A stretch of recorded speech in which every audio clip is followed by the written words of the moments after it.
Mangle, and the entire executive team, we thank you for coming to our MLK Day celebration. We are thrilled to have you on our campus. And by the way, we want to say greetings to all of our elected officials that are joining us today. If you are here, please stand.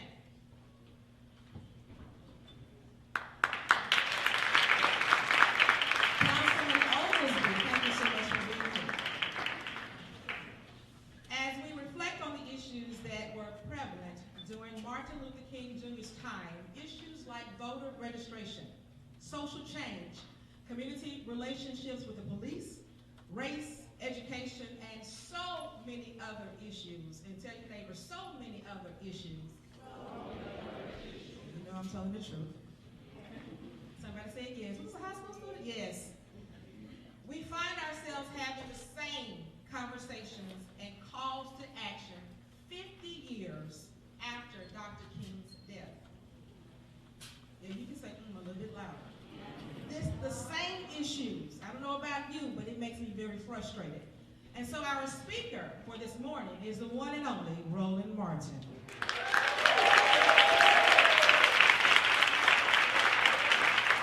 He is credited for having the first morning news program that provided news and analysis of politics, entertainment, sports, and culture from the African-American perspective. Roland sent Chattanooga a message last night via social media. Y'all ready for me to bring the phone? He said, are y'all ready for me to bring the phone? He said, let's talk hashtag MLK, put in the work, it's your time, and let's take it to the next level.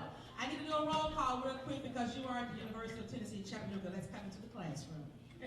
By a round of applause, do we have the School of CSAS in the house? By a round of applause, it's Signal Mountain High School in the house. You know, the youth started this movement. We need to keep you all going, okay?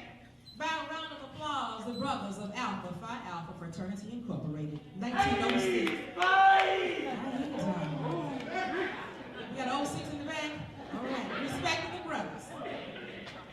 UTC faculty, staff, and students, can I get a gold box? Go Hawks! Can I get a gold box? Go Hawks! I have to do a personal shout out. Our community members are hereby applause. Community members, let me call you over, Esther, Charles, Chris. Okay. Now, here's the thing. You all are here. You know about bringing the funk. You have seen and heard Roland Martin speak truth to power on CNN, TV News 1 hour. The Time Journal Morning Show, and he is the award-winning journalist, and by the way, 4-time NAACP Image Awards. He is uncensored, unfiltered, and ready to bring the funk, Chattanooga. Please join me in welcoming Roland Martin.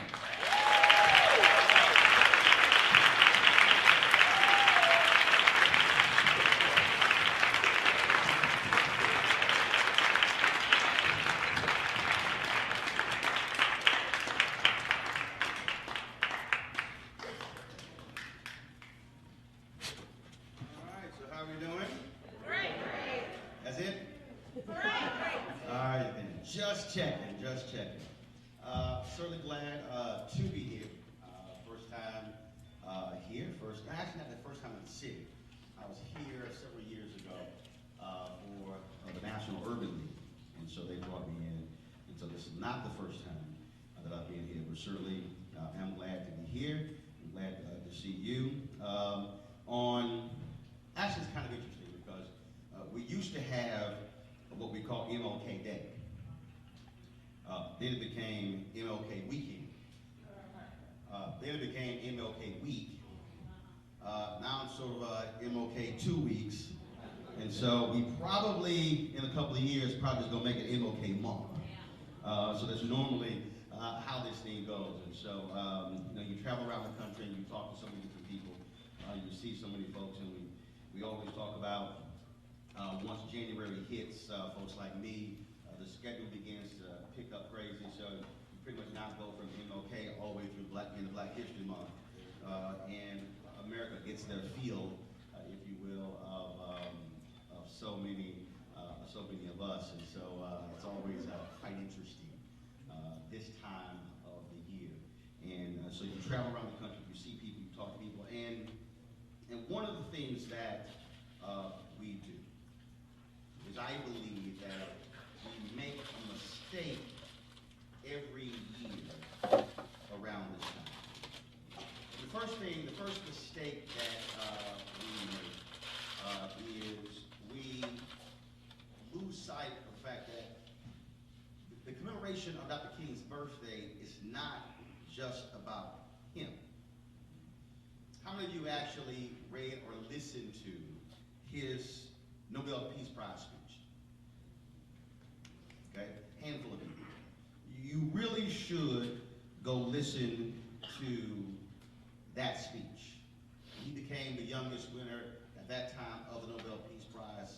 He still is the youngest man to ever win the Nobel Peace Prize, because what he did was he accepted the Nobel Peace Prize on behalf of the movement. All right, let me say that again. He accepted the Nobel Peace Prize on behalf of the movement, because he was saying that he did not lead the Black freedom movement. He was one of the individuals who were involved in the Black freedom movement. You can't change Montgomery if 50,000 Black people don't get on buses. So I think oftentimes we isolate him and we make a mistake. And what we do is we get caught up in just the personality and not all of the other people who were behind the movement. You can't have a Black freedom movement unless you have SNCC, the Student Nonviolent Coordinating Committee, unless you have CORE, unless you have NAACP, National Urban League, National Congress of Negro Women, National Council of Negro Women. You don't have, without the Deacons of Defense, you don't have local organizations, regional organizations. You don't have what A.D. Nixon was doing in Birmingham, what Fred Shuttlesworth was doing. You don't have any of that without people. And so when I traveled to Selma, when we were there for the 50th anniversary of Selma, we had an opportunity to meet many of those foot soldiers, the very people who marched across the Edmund Pettus Bridge. And these are ordinary people who did extraordinary things. And so I think, again, we make this mistake where we focus on one individual, and in many ways, and some folks have gotten upset with me when I say this, and I really don't care, because I have a tendency to not care what folks think. And if you go through life worrying about what folks think, then you always will be confused. So I really don't care what folks think. I never have in my life. Reverend Dr. Martin Luther King Jr. has become America's civil rights mascot. He has become a bobblehead figure. He's become a bobblehead figure where we trot him out so folks feel good. You just saw it. You see it every single year. You see it every single year. You see it all the time. Anthony, double check the video and see if it's online. You see it every single year. You see individuals who release statements praising Dr. King, but who vote against the very things that he believed in. Oh, I crack up all the time. I crack up when I see these statements. You literally have a president of the United States, which is painful for me to even have to say that. Not because I don't like Republicans or Democrats. It's painful for me to say that because I was raised to respect the office of the President of the United States, but I can only respect the office if the individual in it respects the office.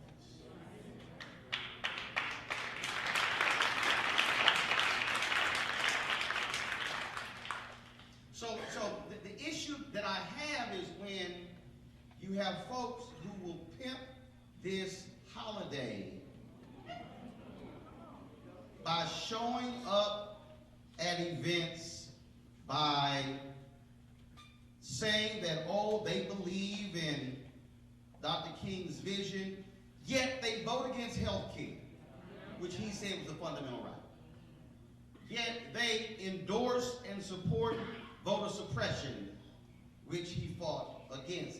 Yet they have individuals who do not believe in civil rights, but then all of a sudden they say, oh, I believe in this. I mean, in fact, Speaker of the House Paul Ryan the other day released a photo of him staring at a bust of Dr. King and talked about reading his speeches and reading his books.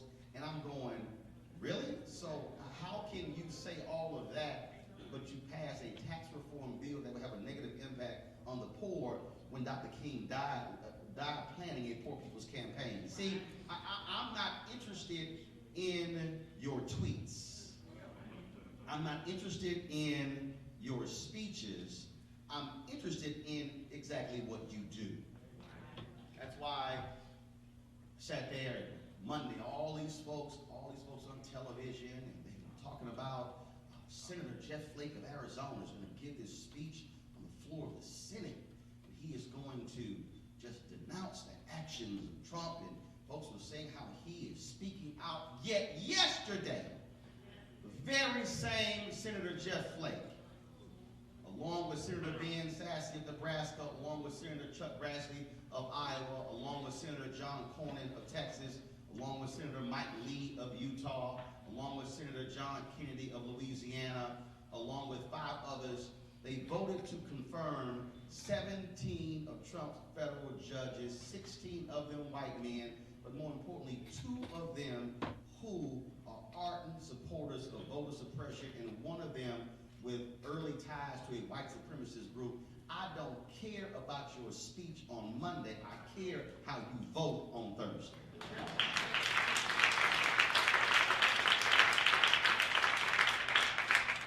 You cannot talk about Dr. King and what he meant to America if you are willing to support massive voter suppression.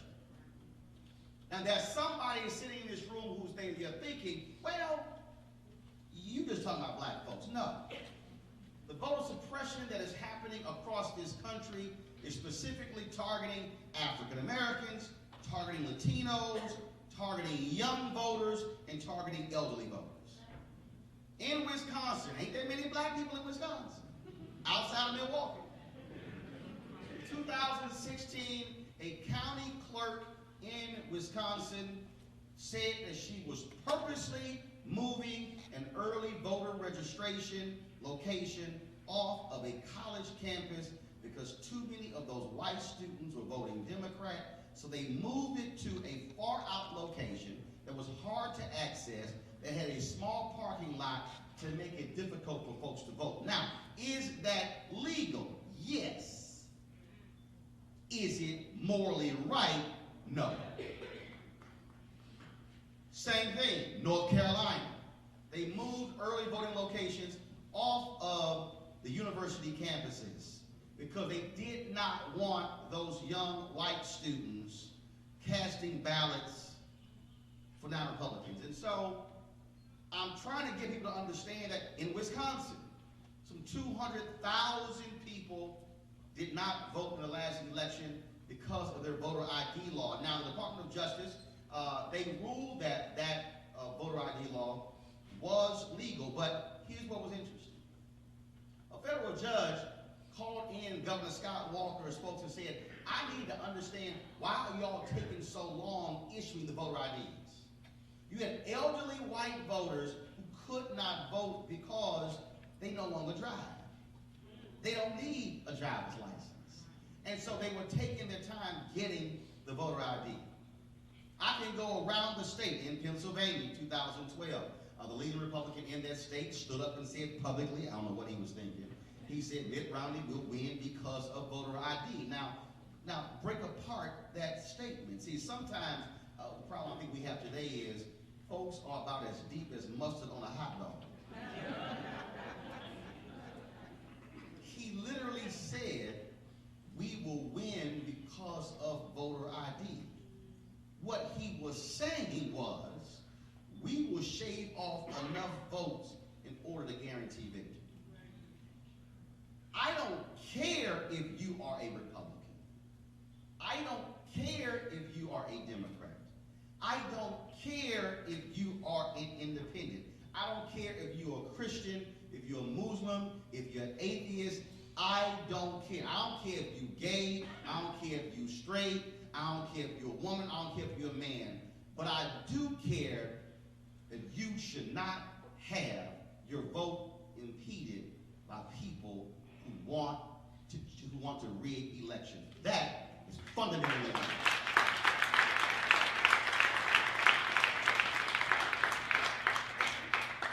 And so there are folks who say, well, that's not really my problem. I have no issue with that. Yet, you have no issue with it unless the election result goes another particular way. And we are seeing that all across this country. See, I believe if you're going to fight, fight fair. I believe that if you want to be elected, you should do so on the merits of what you have to say and not rigging elections. You literally have a president who lies on average 5 times a day. That's not my opinion. That's an undeniable fact. That's why I use the hashtag Trump Lives Matter. Some of y'all gonna get that when y'all go home. Who literally said that 3 to 5 million people voted illegally, which happens to be the margin by which he lost the popular vote to Hillary Clinton. His ego cannot handle he didn't win the popular vote. So he lied about voter suppression. Let me tell y'all how crazy this was. Him and his team lied so much, they said that people crossed the border in New Hampshire. They were on buses from Massachusetts voting in New Hampshire. Corey Lewandowski, who was his campaign manager, who is from New Hampshire, said that was a lie. The Republican governor of New Hampshire said that was a lie. The Secretary of State of New Hampshire, Republican, said that was a lie. So here you have Republicans saying, man, you lying. So he creates this fraudulent voter fraud commission who sought to prove that was voter fraud. Now, it's virtually non-existent, but they were trying to find an answer or a solution to their question that is just nonsensical. Now, here's what the beauty of it. One of the vice chair is Chris Kobach. They asked every state to submit their voter data. All the states said, go to hell. He is the Secretary of State for Kansas. He even refused to give the data from his own state, and he was the vice chair of the commission. Luckily, our civil rights group sued them, took them to court, pretty much shut them down.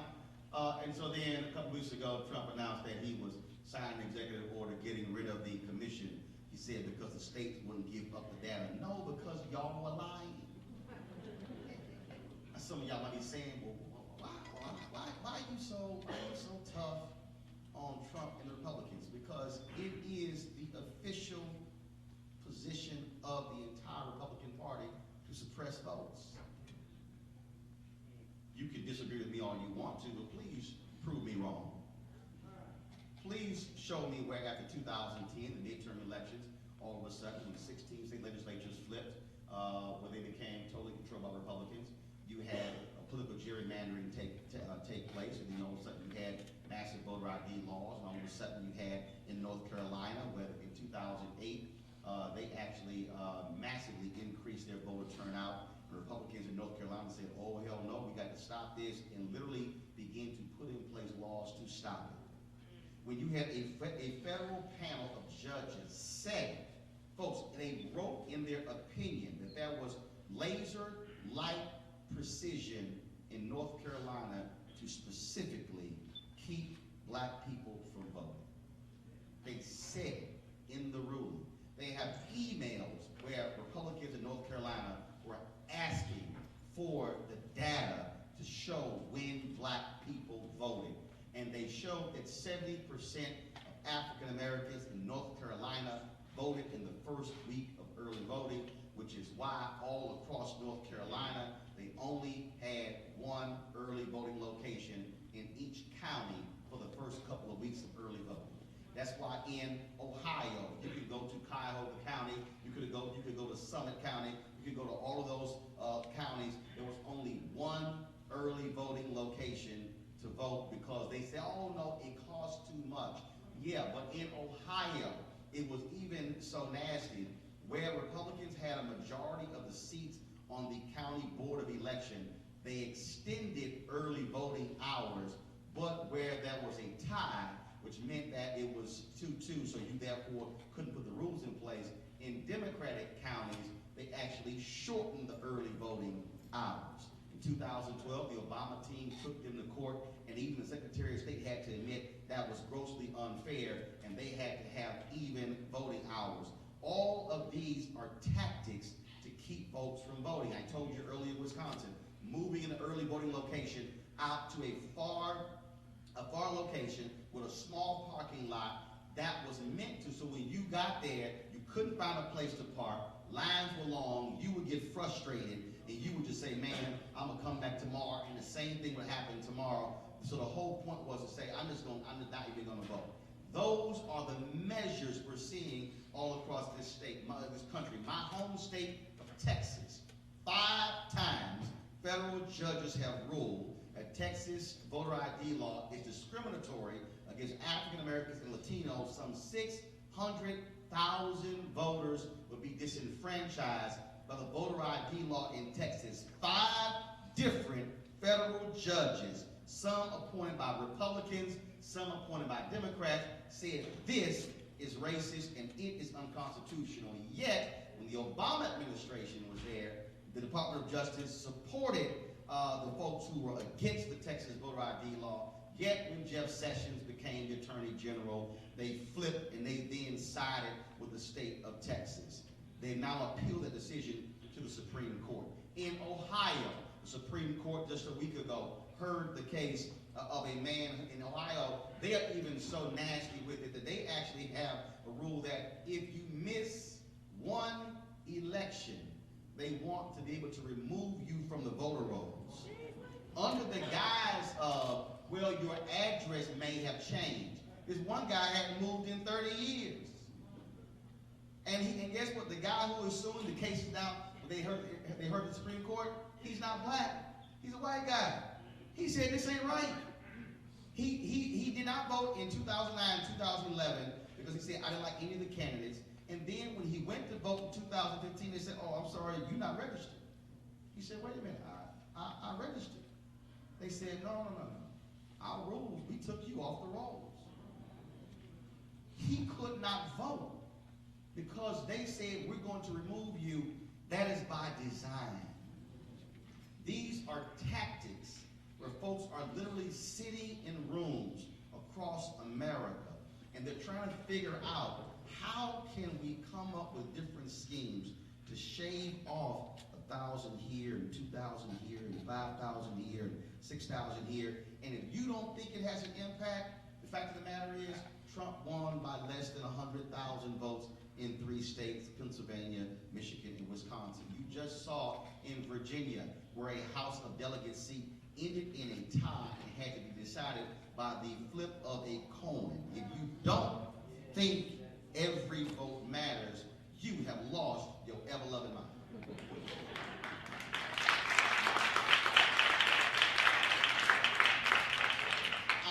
I'm laying all of this out for you because too many of us spend MLK Day or MLK Week focused on what used to be and not what is. Too many of us talk about, well, what he did as opposed to what you are doing now. Too many of us are caught up in focusing on, well, did you hear this speech or did you hear this speech, as opposed to not only did I hear what he had to say, the question is, what is it that I am trying to do today to make sure that we aren't having the same conversation 50 years from now? See, that's the real challenge for so many of us, and it's hard for some people because, frankly, it's real easy to focus on what used to happen. It's real easy. I mean, I love it when I talk to some folks about this, and you're talking to them, and they're like, oh yeah, but oh my God, I just have so much respect for Dr. King, and so much respect for all these folks. In fact, I was in Selma at the 50th anniversary. Congressman John Lewis, every year he invites members of Congress down to Selma for the Bloody Sunday commemoration. So we're there. Obama speaks. First Lady Michelle Obama is there. Former President George W. Bush is there. Former First Lady Laura Bush is there. Sitting in front, all of these members of Congress, and all of these Republicans and all of these Democrats. And we're there to commemorate the 50th anniversary of Bloody Sunday, of the March for Voting Rights in Selma. But it's amazing how many of the folks sitting there really did not want to understand the real history. If you read Judgment Days, it deals with the relationship between Dr. King and LBJ. What you will realize is that they had both been trying to get America to move on a voting bill. Civil Rights Act had passed in 1964, breaking the filibuster led by Southern racist Dixiecrats and Democrats and also conservative Republicans. They partnered to have the filibuster. And yet folks were like, yeah, okay, fine, look, look, y'all not gonna go to hotels, you can now go into a park, we can't discriminate, but I don't know about that voting thing.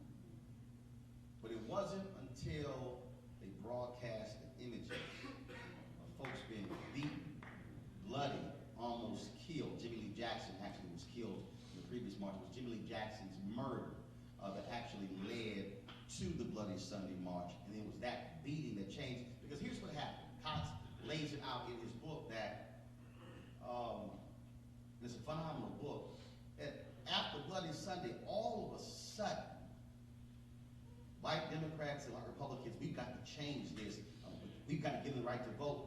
LBJ didn't say anything for about 8 days. And they were, what is the president going to do? And he and Dr. King purposely lowered their rhetoric. And they allowed the anger to build among everybody else. And then all of a sudden, LBJ then gave his speech before the joint session of Congress about the need for a voter bill. Now here's what's interesting. We're sitting there, and folks are commemorating Bloody Sunday. This was 2 years ago. Yet, 2 years earlier, 3 years earlier, the Supreme Court in Shelby versus Holder, mind you, Shelby County. Selma is in Shelby County. Supreme Court invalidated most of the most critical sections of the 1965 Voting Rights Act, the very thing we were there commemorating. Those same Republicans sitting there who were clapping about Bloody Sunday were the same people who would not vote on a bill to put in legislation the things that the Supreme Court ruled unconstitutional. So we literally had people, let me put it to you this way. This is the equivalent of somebody being at your University of Tennessee, Chattanooga graduation, clapping about your graduation, but who did everything to keep you from graduating. And then these are the same folk who are clapping at your graduation who are saying, ain't nowhere in hell we gonna hire them when they graduate. Let me get this out.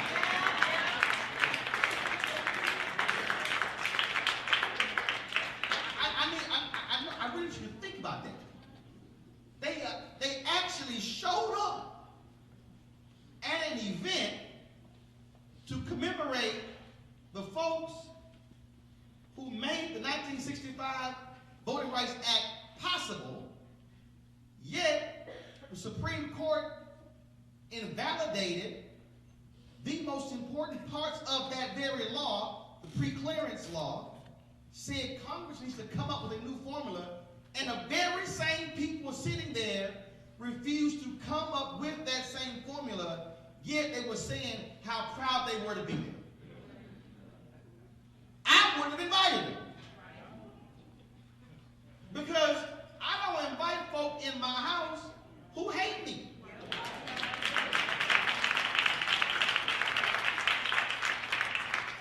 And ever since then, they have refused to even hold hearings because they don't want to. We just saw in the last election, we had an upward trajectory of African Americans voting. It decreased in 2016. And folks say, oh, that's because Obama was on the ballot. Well, hell, Obama wasn't on the ballot in 2004 when it went up, or in 2000 when it was going up. So how all of a sudden the black guy not on the ballot, well, that's why they didn't vote. No. It went down because of massive voter suppression. And so you might be saying, well, why you keep focusing on voter suppression? Because we need to understand that if voting was not so powerful, they would not be working as hard to keep us from voting. If young people were not as powerful when they vote, they would not be trying to deny folks from voting who are young and black and white and Hispanic and Asian Native American. If voting really wasn't that big of a deal, then why would they be fighting keeping folks who are formerly incarcerated from voting? See, don't tell me about serving your debt to society, but then you still want to imprison folks without shackles.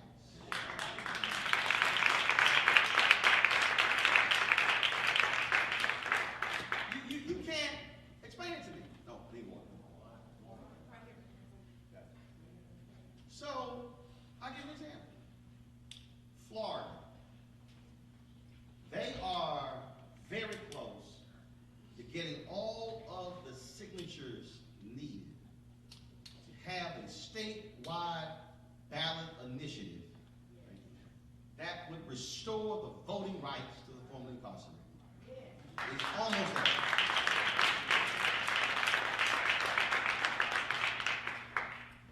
Now, let me explain why some of y'all might be looking at me going, but I'm still not understanding why you think there's something that happened a long time ago impacts us today. Here's a perfect example. In Virginia, Terry McCullough practically restored, one spell swoop, the voting rights for 13,000 formerly incarcerated. Republicans said, no, the law says you got to sign an individual sheet for each person that went to court. I want you to hear it. People who are formerly incarcerated in Virginia could not vote. Formerly incarcerated felons. Ask why.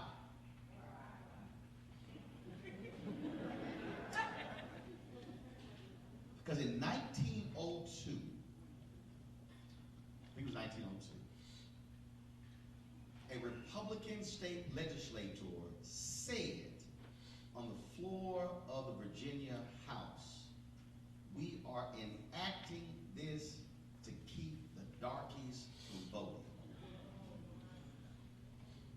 So that meant for more than one, see everything, whenever something happens, you always got to ask yourself, what's the motive or what's the basis of which something was created?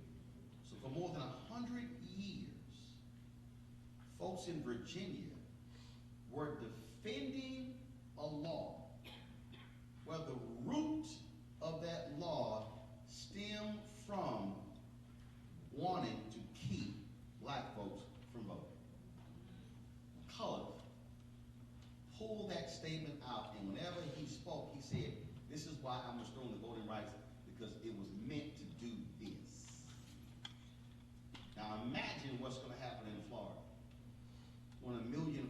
incarcerated, formerly incarcerated felons, all of a sudden will have the right to vote. Elections are about to change in Florida. Now, again, y'all looking at me strange. Y'all saying, why is this a big deal? Do you realize that when they are creating congressional districts, that they are including the prison population in the congressional district, knowing full well they can't vote? So they use the prisoners for the purpose of creating congressional districts, but then don't want those very same people to vote. So here we are in 2018, and folks, again, we have all of these programs all across the country, and we look back and we talk about MLK and what he did, but you have to ask yourself this important question. What will they say about you in this generation 10, 20, 30, 40 years from now?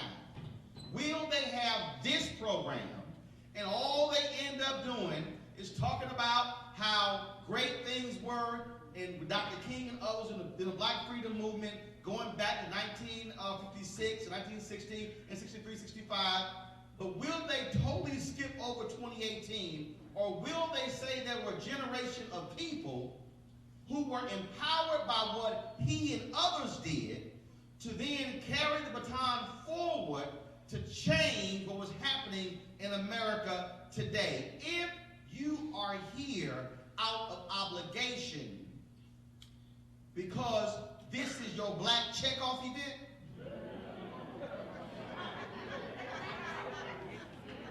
let me be clear.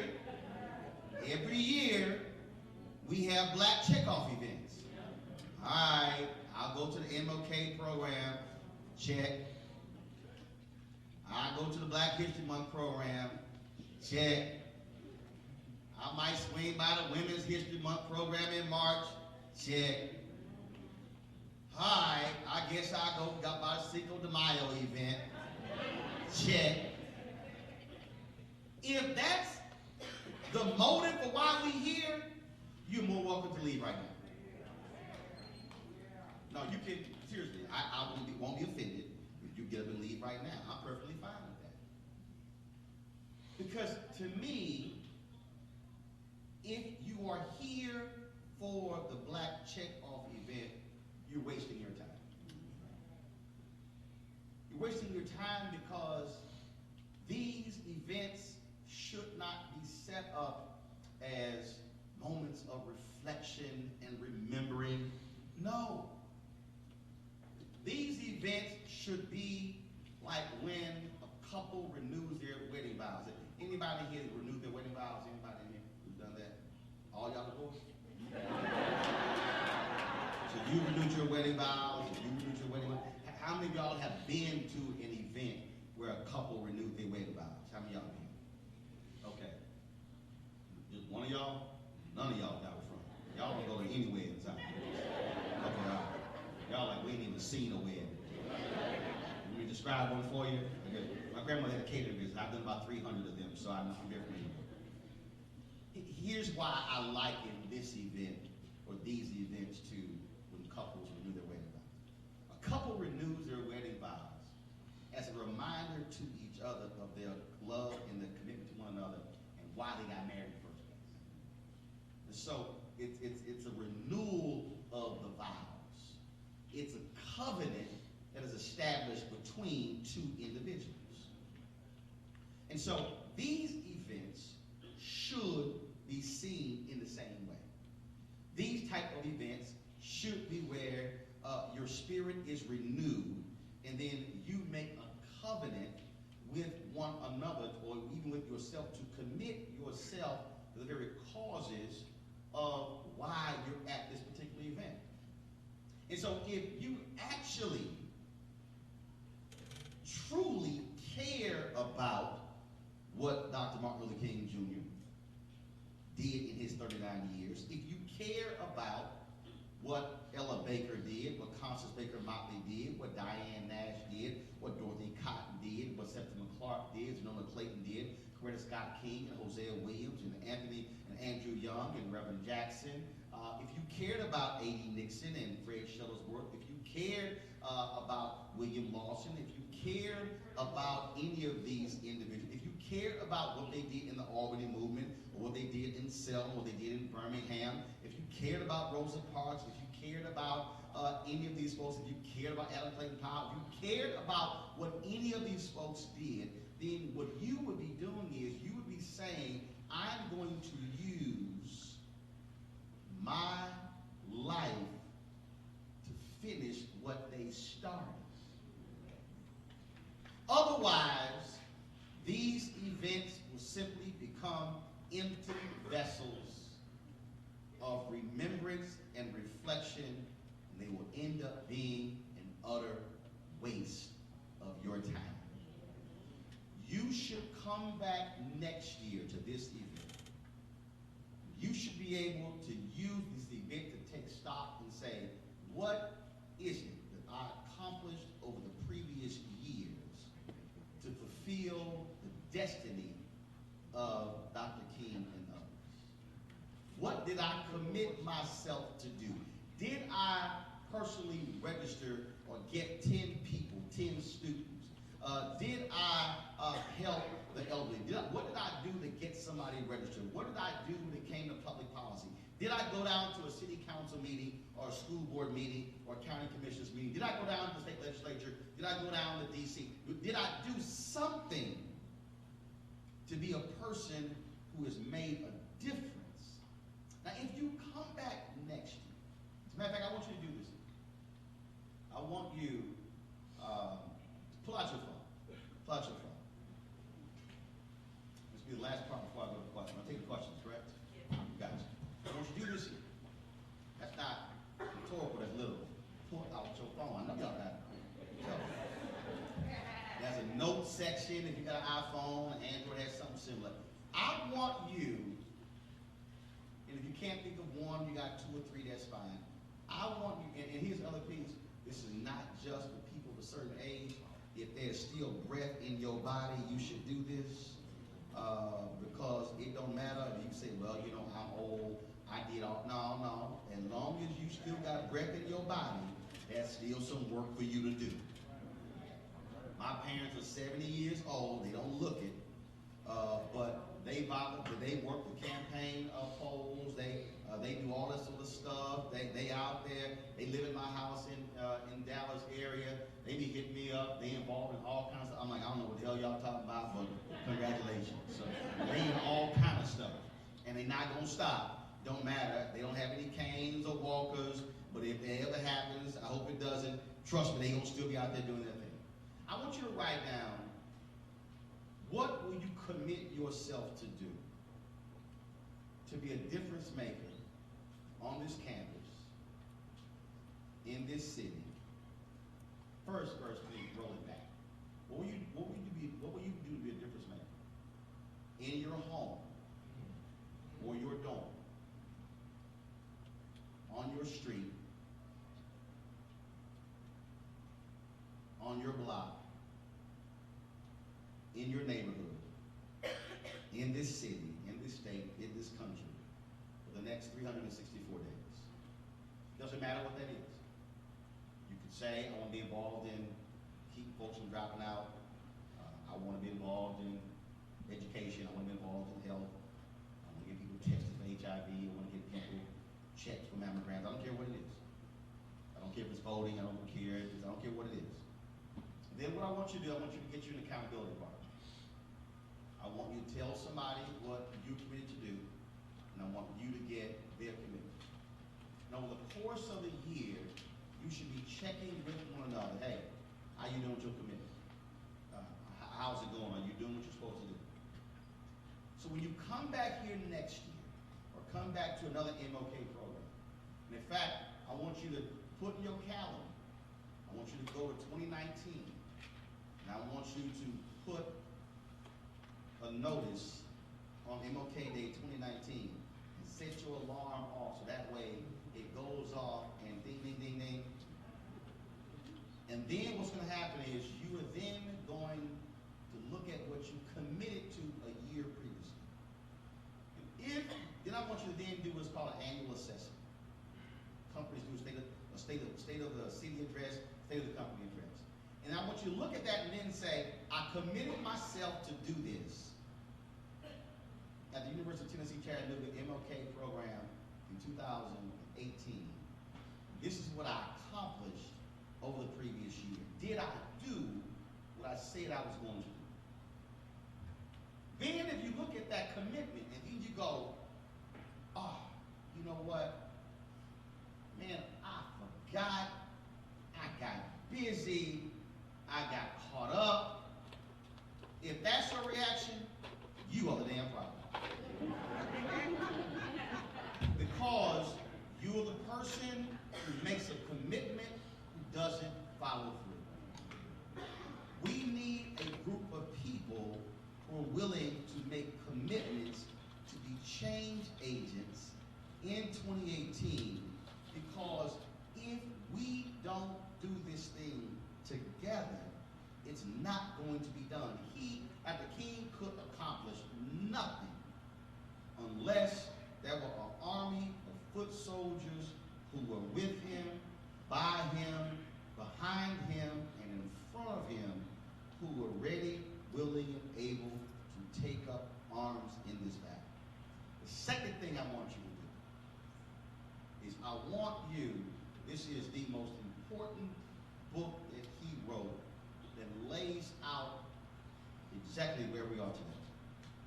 You should make it your mission to read or get your own copy of Chaos or Community, Where Do We Go From Here? That book was published by Dr. King in 1967. It was his worst-selling book. It was because America was angry with him.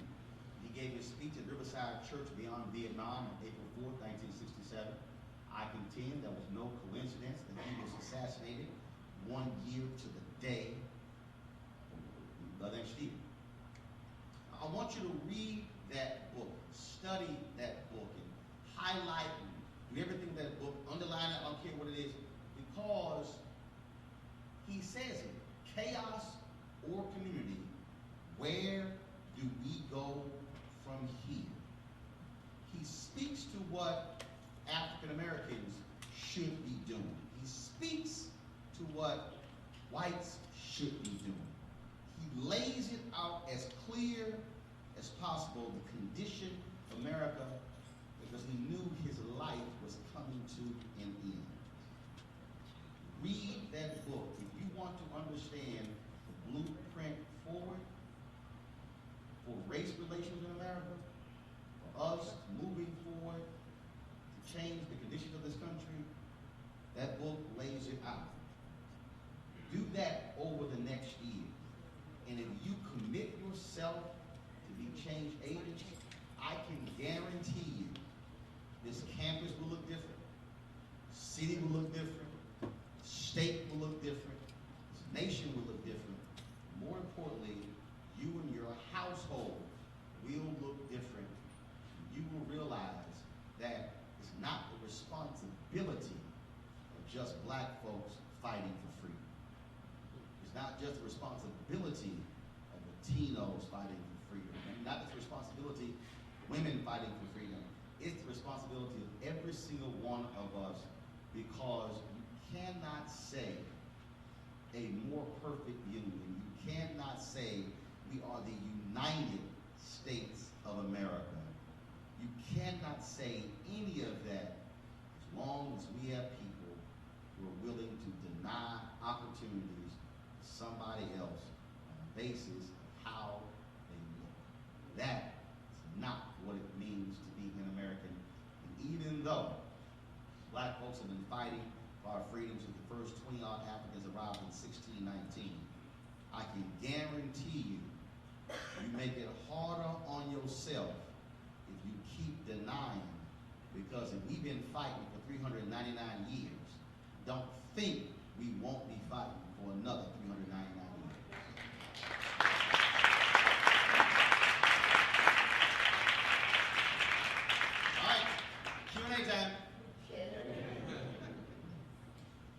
microphone here?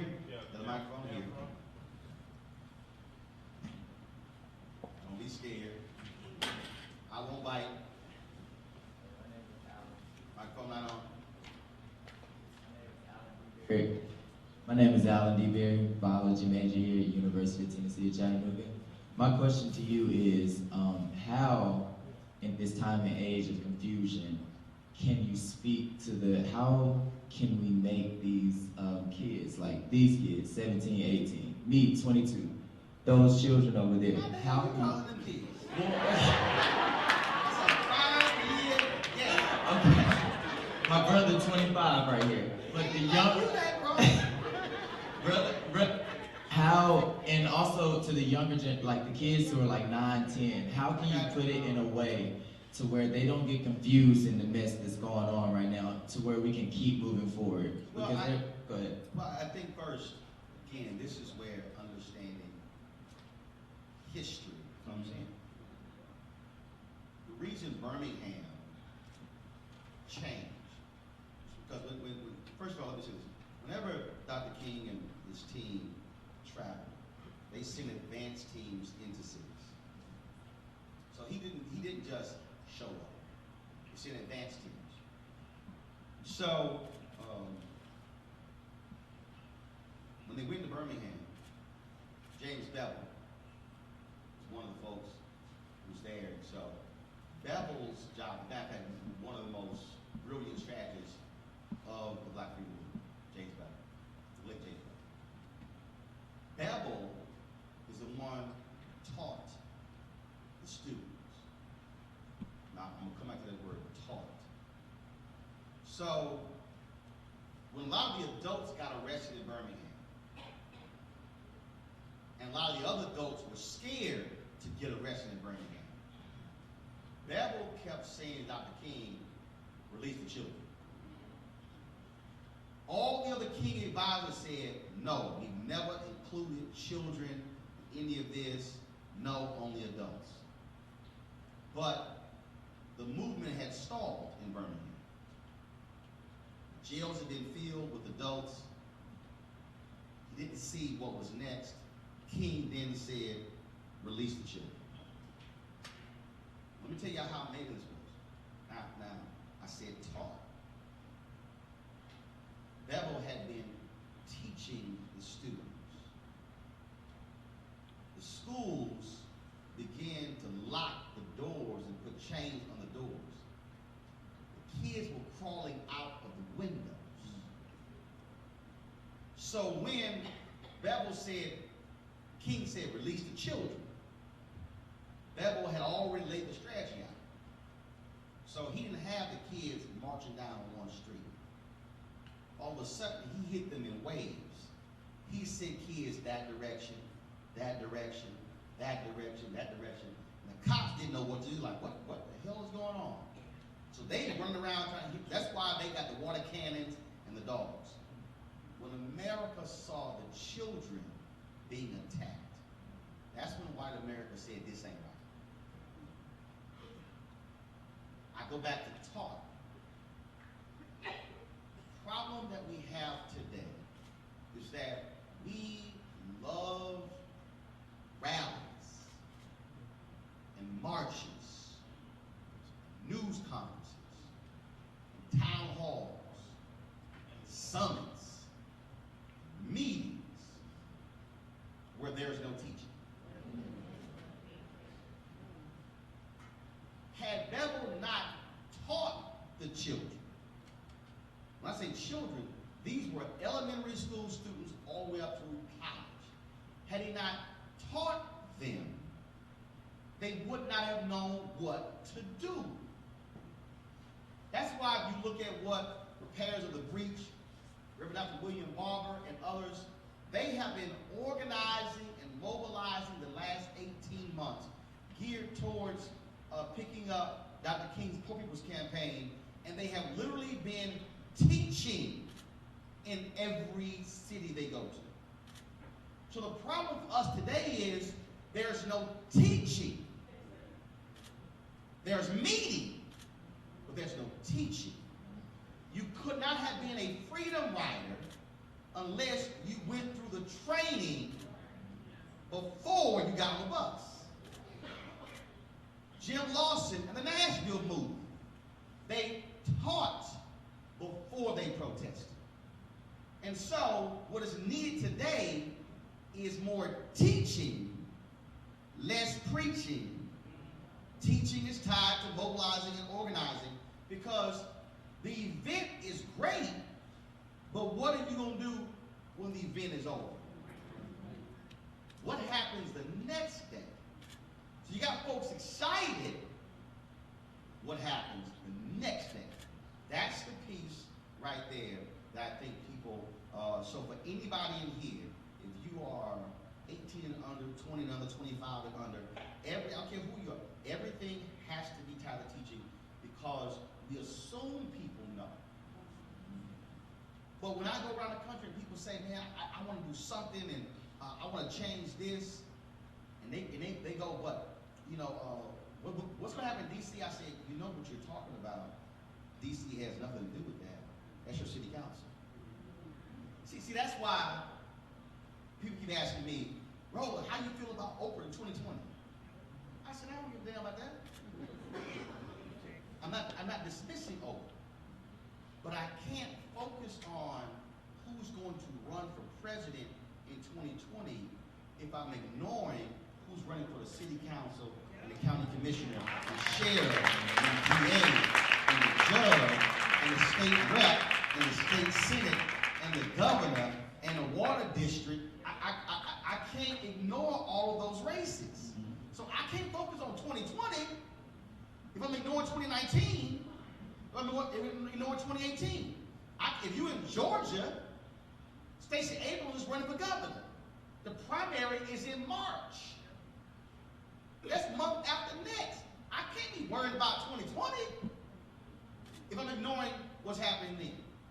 So there are primaries that are coming up. And there are people who are saying, well, I'm 16, I can't vote. Yeah, but you can still work campaigns. You can still volunteer. I addressed the Houston City Council when I was in 10th grade. There's no prohibition on an age being able to speak at public forums. The question, though, is, are you going to go that far? So to me, that's the piece there. And the last thing is here. You don't have to ask an adult to do it. If you're a high school student, you can organize and mobilize your students right now. You don't have to ask any adult, please, can I? That's why I get tired when young people say, do y'all pass batons? Go run your own damn race. Get your own baton. I've never asked somebody older, can I? I just did, and then said, what you got to say? And so that really has to be our mentality. All right? Well, I appreciate it. Cool. Next question. Oh, really? Come on, microphone right here. She's raising her hand like she in class. Next person line up in this microphone. We'll do one at one time. Next person here. Go ahead. What's your question?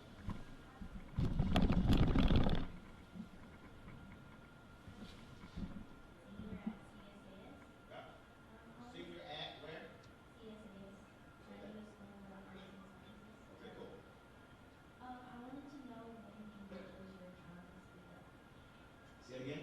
When you witnessed your time speak up. Oh, I had breath. Oh, I put together words. I mean, I've never been shy.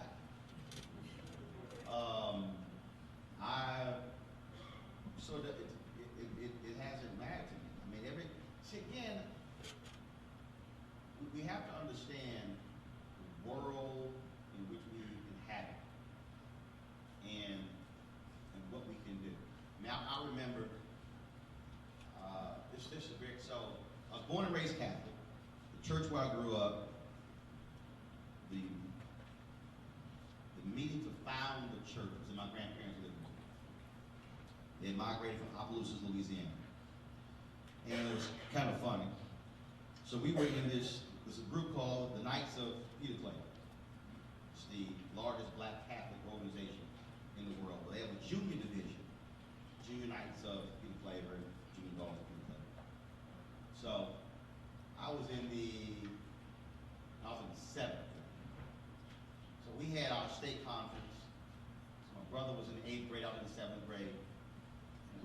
Friday, opening of the conference, started late.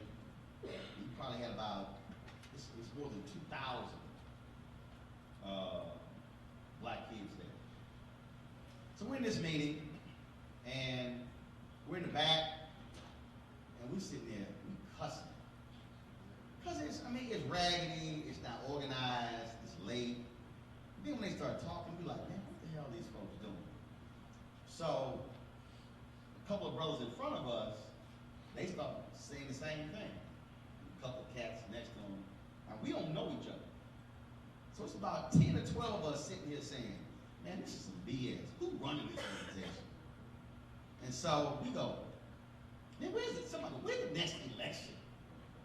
And then somebody said, well, this is election year. We like, well, man, what's the process? This is our first conference. This is the first one. Well, what's the process? How do you run? So we grabbed the state constitution and we started going through it. It was kind of like, okay, so only one person from a branch could run for office. We were like, okay, cool. So next thing, mind you, we don't know each other. But we had a common complaint.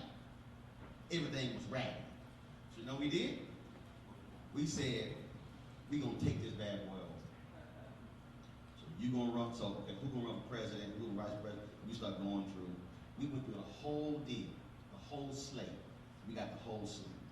We went to the crib, we made up posters, we made up flyers, we made up all kinds of stuff.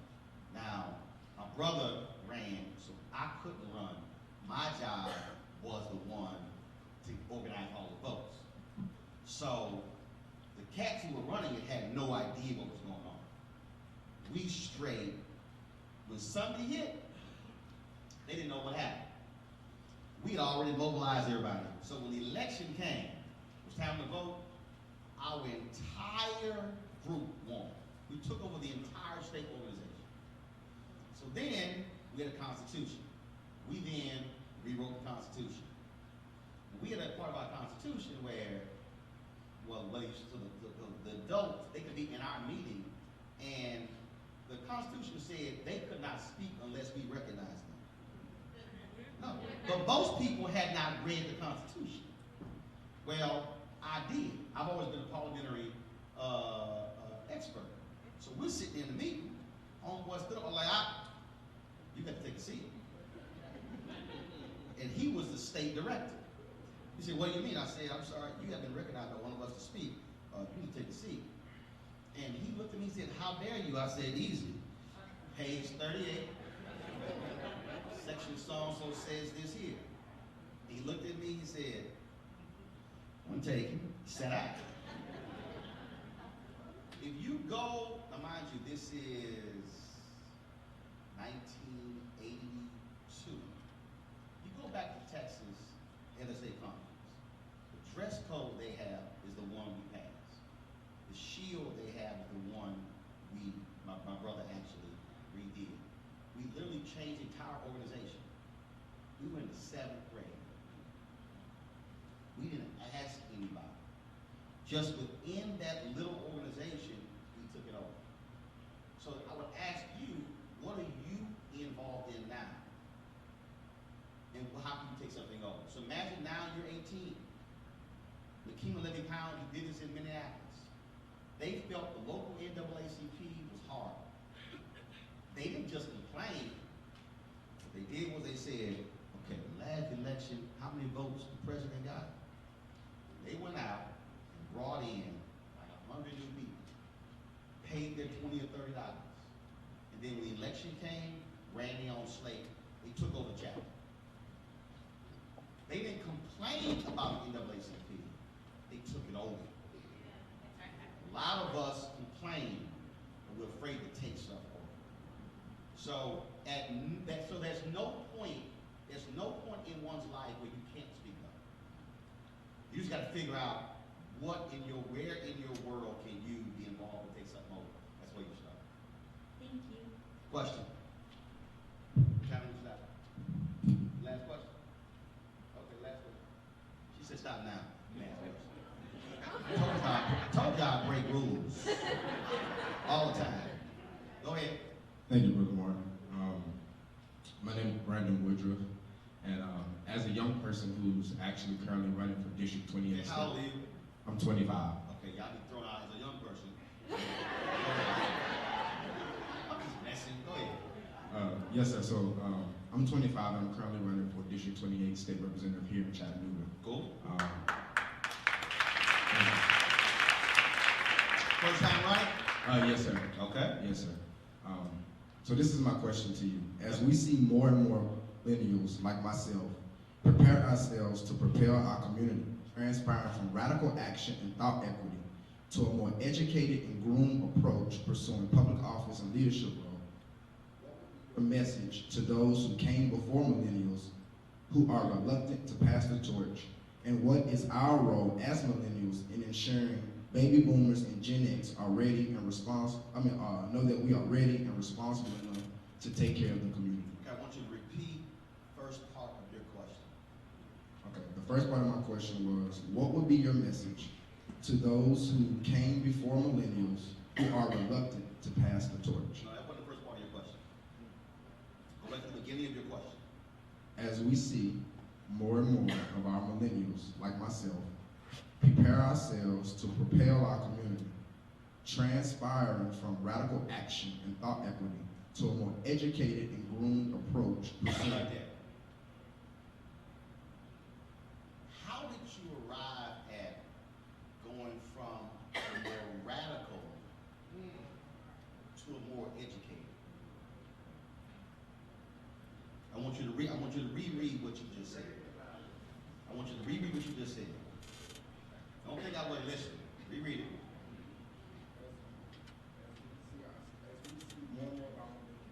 No, you might. Go ahead. This working. As we see more and more of our millennials, like myself, prepare ourselves to propel our community, transpiring radical action and thought equity to a more educated and groomed approach. Stop. A more educated and what approach? Groomed approach. Now, the very nature of your question is offensive to any non-millennial.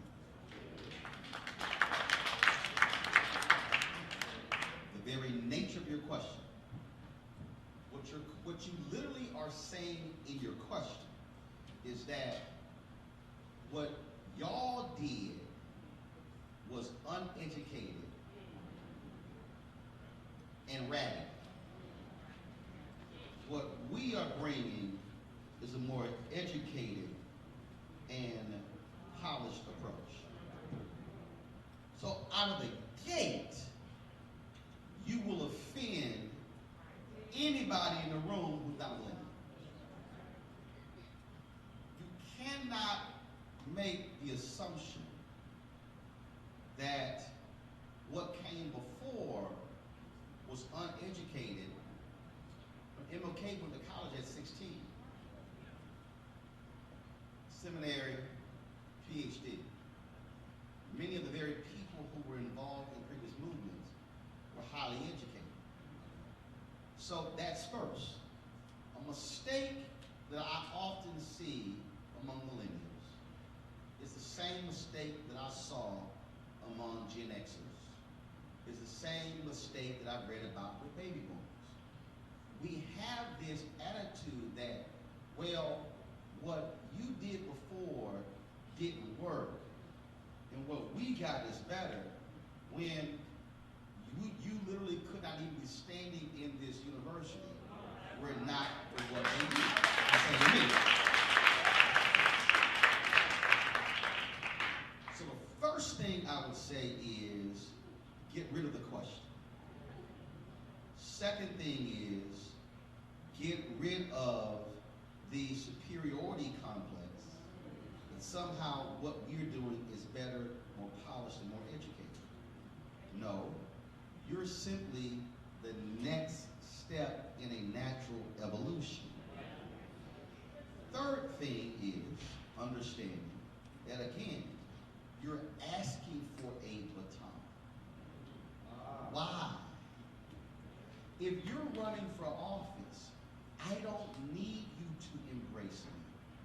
What I'm going to do, okay, so for example, you're running for state house. okay?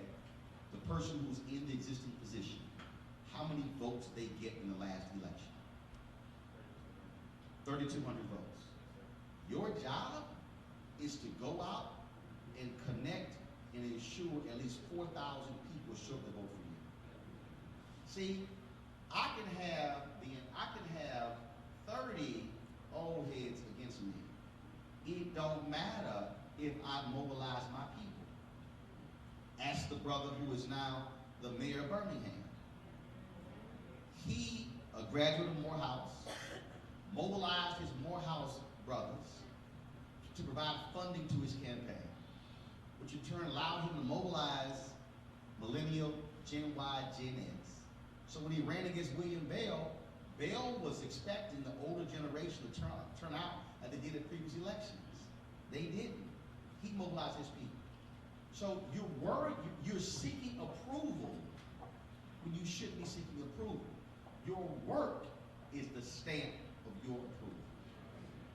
When I sat on the board of directors of the National Association of Black Journalists, the first meeting we had, I presented them this massive plan. And across the room, Carmen Fields, who was the regional director, she turned to the person next to him and said, "Is he serious?"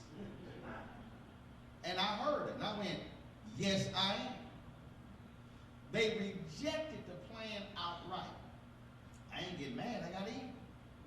So I then broke up the plan. And a year later, we were in Los Angeles. Tom Morgan, the late Tom Morgan, came to me and he said, "I see, Roland, you need to do this thing differently. You need to learn how to work with others, and then you can get some of this stuff passed." And I said, "Tom, have you been paying attention? 2/3 of what was in my plan, I got passed. I just broke it up. You thought it was just individual stuff. It was in the same plan." I said, "Now you tell me who won." I sat on the very board, and they said a student rep did not have the right to vote. I'm a constitutional parliamentary expert. I went and studied the Constitution. That provision was in the bylaws. It wasn't in the Constitution. The Constitution and the bylaws can't conflict. The Constitution says these members, the board of directors has a vote. It had nothing in the Constitution that had an affirmative right to vote for the other people. I said, "Well, I'm a member of the board of directors." I went to the parliamentarian. I said, "Is this correct?" She said, "Yes." Walked to the board meeting. I brought it up and said, "You can't vote." I said, "Madam Parliamentarian, please offer your analysis. I got the right to vote that time.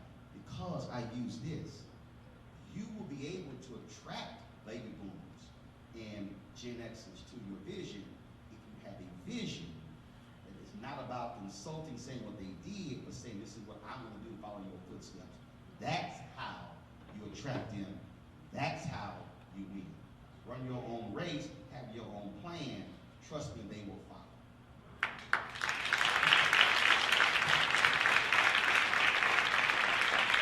Thank you so much. Stand up, give it up for Mr. Roland Martin.